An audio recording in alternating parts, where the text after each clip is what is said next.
Und was ist das? Puppe. Puppe. Je li to boja? Ist das schwarz? Wie heißt diese Farbe? Lila. Und was ist das? Ball. Das ist ein Ball. Sehr gut. Und das ist ein Affe.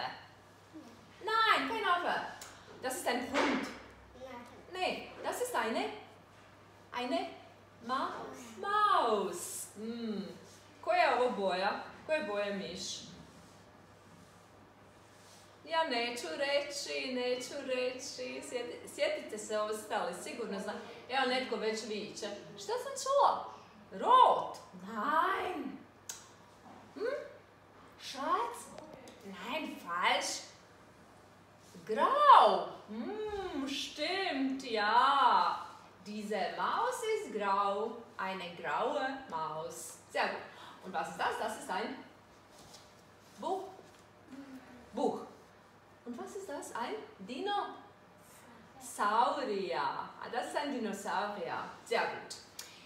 Sad, danas smo sve ponovili, jel tako da smo ponovili sve? Što ćemo dati djeci za zadaću? Znam.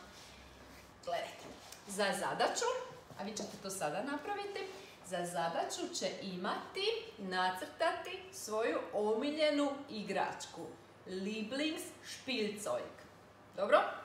I onda ćete to što nacrtate, mogu vaši roditelji nama poslati, mogu nam roditelji poslati gdje god, putem Messengera, putem maila, pa ćemo mi to svima pokazati što ste nacrtali, dogovoreno.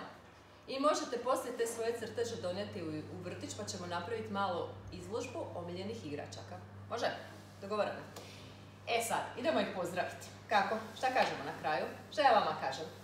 Tschüss, Kinder, a vi meni kažete? Tschüss, Kinder. Bis bald.